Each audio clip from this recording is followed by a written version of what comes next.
से अनपढ़ से शुरू होती है और ज्ञ से ज्ञानी बनाकर छोड़ती है। ऐसी है हमारी मातृभाषा हिंदी। पर जिस देश में आज भी 90% लोग इंग्लिश में सिग्नेचर करते हैं और हस्ताक्षर शब्द बोलना भी नहीं जानते, उन सबको भी आज हिंदी दिवस की हार्दिक शुभकामनाएं। हम भारतीय सोचते भी हिंदी में हैं और बोलते भी बिना रुके हिंदी में हैं, फिर अंग्रेजी को कूल क्यों मानते हैं? कूल बनने के चक्कर में कहीं फूल तो नहीं बनते जा रहे।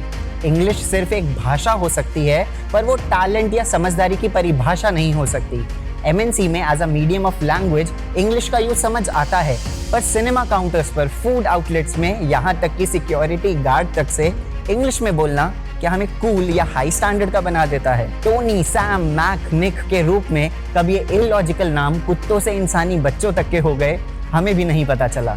नमस्ते से हाय तक, अलविदा से बाय तक, शुभ रात्रि से गुड नाइट तक, चाचा ताऊ बुआ से अंकल आंटी तक, त्योहार से फेस्टिवल पार्टी तक, विवाह से वेडिंग तक और प्रेम से सेटिंग तक, हम हर दिन हर पल अंग्रेज बनते गए और हिंदी को बस एक कोने में रखते गए। पर अब और नहीं, हिंदुस्तान में हिंदी को उसका सम्मान मिलना ही चाहिए। लेट्स अंडरस्टैंड हिंदी क्यों एक लॉजिकल भाषा है।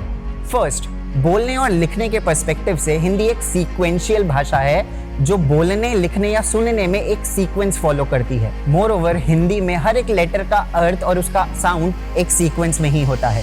सेकंड, इंग्लिश में कर्ता प्लस क्रिया प्लस कर्म का सीक्वेंस रहता है, जबकि हिंदी में कर्ता प्लस कर्म प्लस क्रिया का सीक्वेंस रहता है, जो कि बोलने के अनुसार ही होता है। इसीलिए आज हम डंके की चोट पर कहते हैं कि हिंदी एक सुपर साइंटिफिक लैंग्वेज है।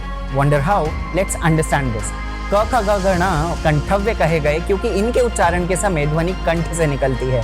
च छ झ झ ण तालव्य कहे गए क्योंकि इनके उच्चारण के समय जीभ तालवे से लगती है। यकीन ना हो तो आप साथ में खुद बोलकर देख सकते हैं। ट ठ ढ ढ ण मूर्धन्य कहे गए क्योंकि इनका उच्चारण जीभ के मूर्धा से लगने पर ही हो सकता है।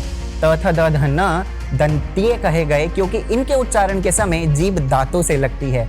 प फ भ भ म औष्ठ्य कहे गए क्योंकि इनका उच्चारण होठों के मिलने पर ही होता है। य र ल व अंतस्थ कहलाते हैं क्योंकि इनके उच्चारण के समय ध्वनि अंदर से निकलती है। और वहीं श श स ह ऊष्म कहलाए क्योंकि इनके उच्चारण करते समय अंदर से गर्म ऊष्मा निकलती है। अगर यकीन ना हो तो इन लेटर्स को आप अपने मुंह के आगे हाथ रखकर बोलकर ट्राई कर सकते हैं। नेक्स्ट, हिंदी भाषा में जितनी ध्वनियां होती है उतने ही अक्षर हैं।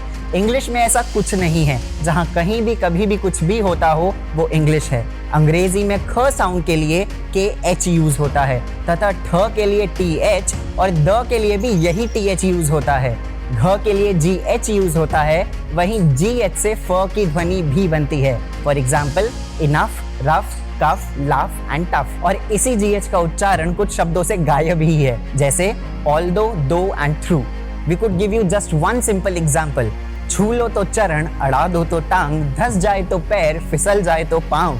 आगे बढ़ाना हो तो कदम, राह में चिन्ह छोड़े तो पद, प्रभु के हो तो पाद, बाप की हो तो लात, गधे की पड़े तो दुलत्ती, घुंघरू बांध दो तो पग, खाने के लिए टंगड़ी और खेलने के लिए लंगड़ी। और आपकी लॉजिकल अंग्रेजी इन सब के लिए सिर्फ एक वर्ड यूज करती है, लेग।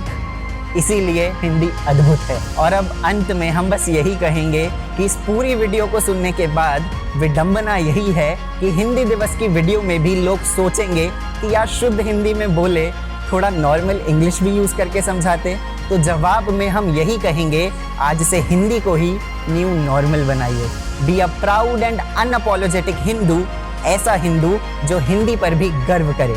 धन्यवाद। जय हिंद।